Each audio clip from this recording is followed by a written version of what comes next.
Weakness does not announce itself loudly. It doesn't arrive as failure. It arrives as hesitation, as comfort, as the quiet habit of quitting internally, long before life forces you to quit externally. Most men believe weakness is a lack of strength. It isn't. Weakness is a lack of will.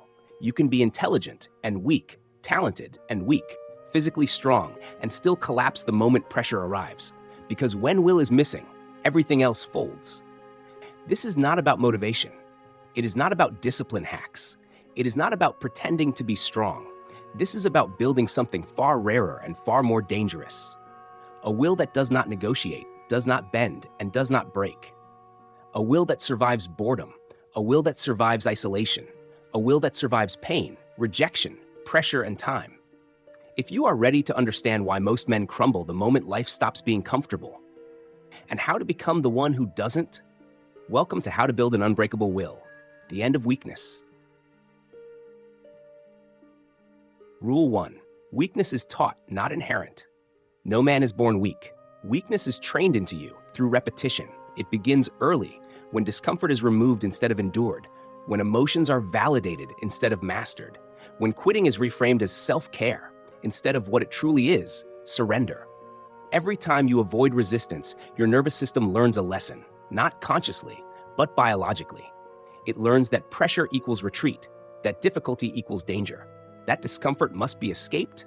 Over time, this conditioning becomes identity. You don't say, "This is hard." You say, "This isn't me," and that is how will dies. An unbreakable will is not created by intensity.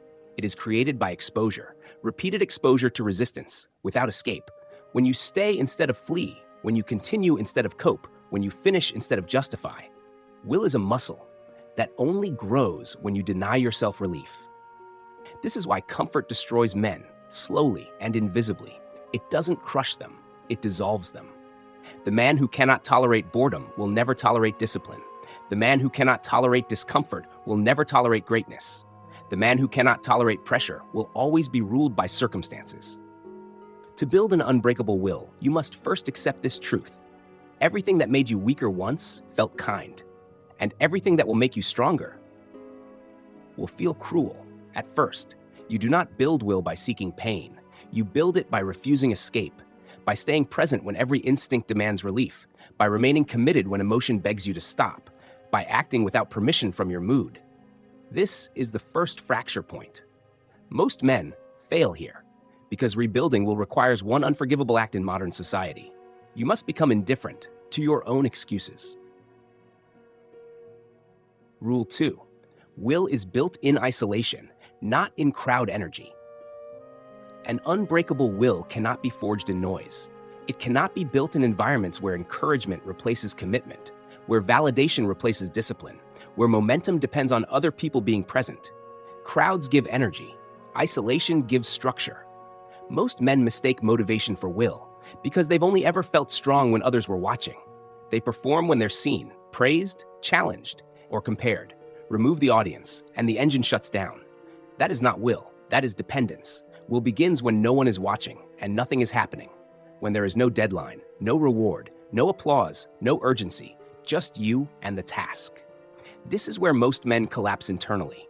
Not because the work is hard, but because isolation exposes the absence of inner authority. There is no external force to lean on, no pressure to react to, no identity to perform, only a choice. To act or delay, to continue or drift, to remain disciplined or dissolve into comfort. An unbreakable will is built when action is no longer a reaction to external stimulus, but an expression of internal law. You do what must be done because it must be done, not because you feel driven, inspired, or threatened. This is why isolation terrifies weak men. It removes their excuses. No one to blame, no one to impress, no one to disappoint, just the raw truth of who they are.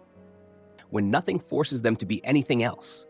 The man who survives isolation long enough undergoes a shift. His nervous system stops seeking stimulation and begins generating command. Silence no longer feels empty. It feels controlled.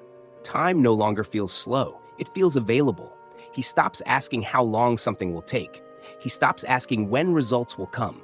He stops asking if it's worth it, because will does not negotiate with outcomes.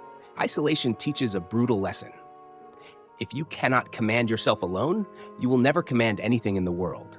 This is why the strongest minds in history withdrew before they advanced, not to escape reality, but to rebuild authority over themselves without interference. If you want an unbreakable will, you must schedule isolation the way weak men schedule entertainment. You must spend long stretches without emotional stimulation, without novelty, without social reinforcement. Not forever, but regularly. Because every hour you act without witnesses strengthens the core that cannot be shaken later. Crowds amplify who you already are. Isolation decides who you become. Rule 3. An unbreakable will is born from voluntary suffering. There is a critical distinction most men never understand. Life will make you suffer regardless, but only voluntary suffering builds will. Involuntary suffering weakens men. It creates resentment, victimhood, and collapse. Voluntary suffering does the opposite. It hardens perception. It rewires identity. It teaches the mind that pain is not a threat. It is a tool. The man with an unbreakable will does not wait for hardship to arrive. He introduces resistance into his life, deliberately, strategically, and repeatedly, not because he enjoys pain, but because he understands what pain without escape produces. Control. Every time you choose difficulty when ease is available, you are training your nervous system to obey command rather than instinct.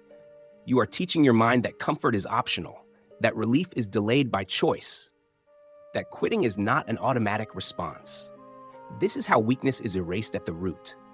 Weak men suffer only when forced. Strong men suffer by design.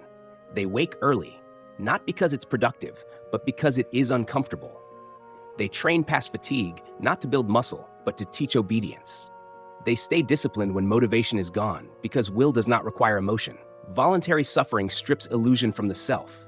It exposes how quickly the mind lies, how eagerly it bargains, how creatively it rationalizes surrender, and then, through repetition, it silences those voices. An unbreakable will is not loud.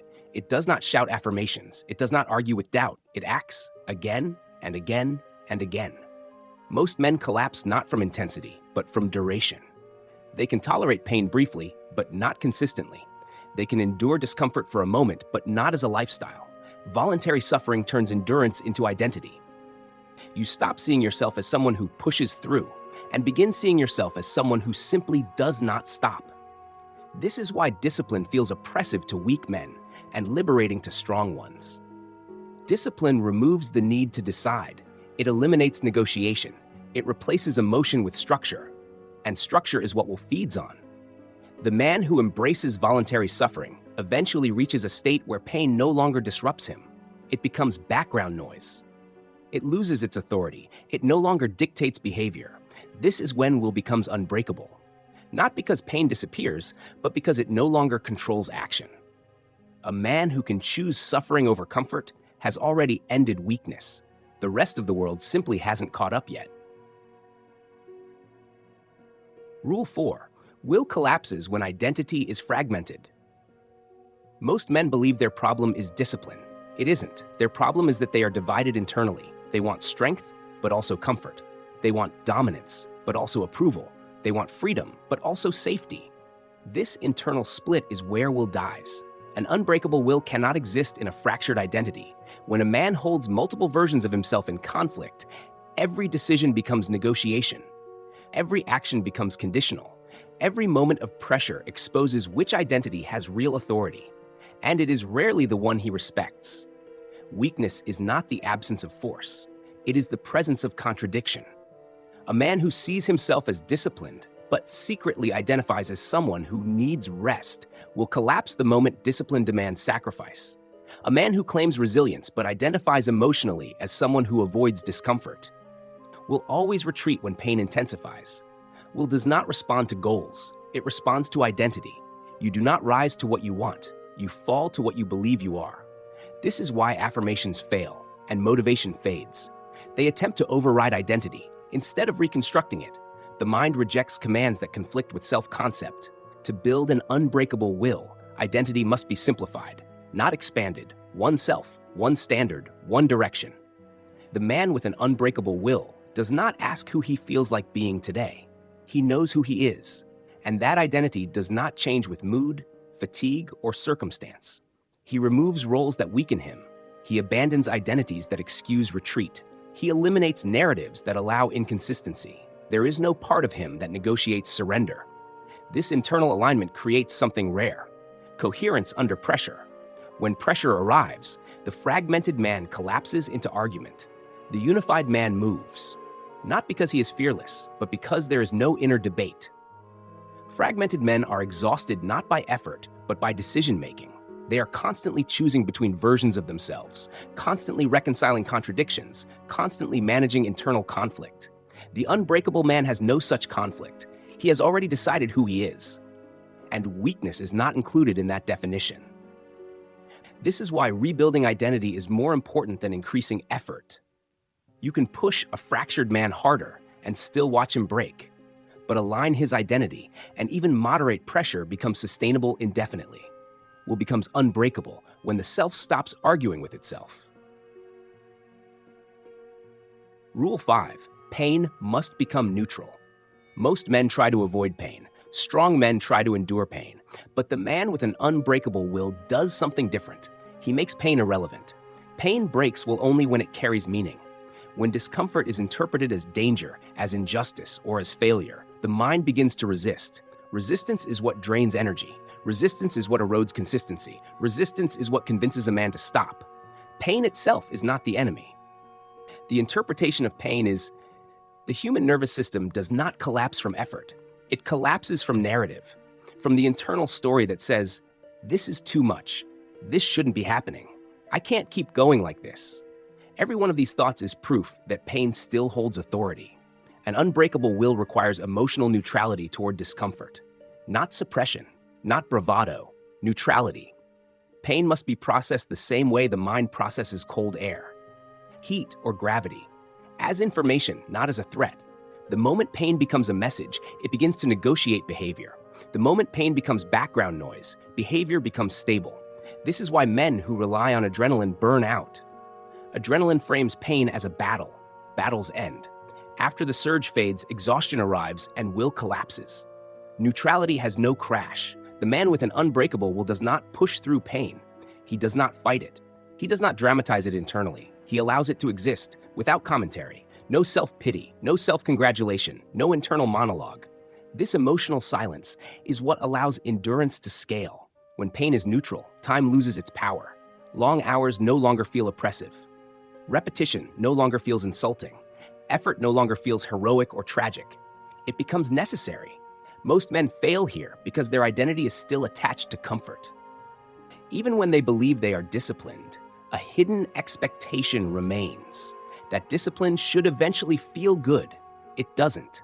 And the man who waits for relief will always break before the one who no longer expects it. Neutrality does not mean numbness. It means the nervous system has been trained not to escalate. It means discomfort does not trigger urgency, emotion, or retreat. This is built through exposure without interpretation. You do the work while uncomfortable. You do not reward yourself for it. You do not complain internally. You do not frame it as suffering. Over time, pain loses its psychological charge. And when pain has no charge, it has no leverage. This is where Will becomes terrifyingly reliable. Not because the man feels strong, but because nothing inside him is trying to escape. Rule 6. Will is built in private, not in moments of display. Weak will seeks witnesses. It needs recognition, validation, proof that the effort matters. Unbreakable will is built where no one is watching. Most men overestimate decisive moments and underestimate silent repetition. They believe willpower is forged in dramatic choices, public victories, or extreme situations. In reality, will is formed in the unnoticed hours where nothing feels urgent, meaningful, or rewarding. This is where most men leak power. When no one is watching, standards drop, effort becomes optional, discipline becomes negotiable, the mind begins to whisper, "It doesn't matter this time." That sentence is the true enemy. An unbreakable will is the result of a private code that is never relaxed. Not because of fear, not because of pride, but because consistency has replaced motivation entirely. The man with real will does not ask himself how he feels. He does not ask whether the effort will be seen. He does not calculate immediate payoff. He executes because execution is who he is. This identity is not declared. It is proven silently, day after day, in moments so small they feel insignificant, and that is precisely why they matter. Public intensity builds ego. Private consistency builds control. When effort becomes automatic in solitude, pressure loses its power in public. Stress no longer distorts behavior.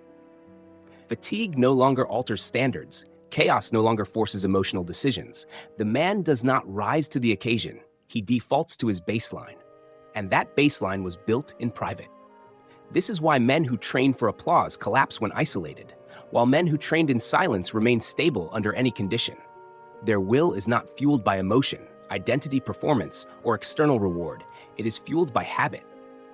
Locked so deeply into the nervous system that choice is no longer required. At this level, will is no longer something you summon. It is something you cannot escape. And that is the final transformation. Weak men try to become strong when it matters.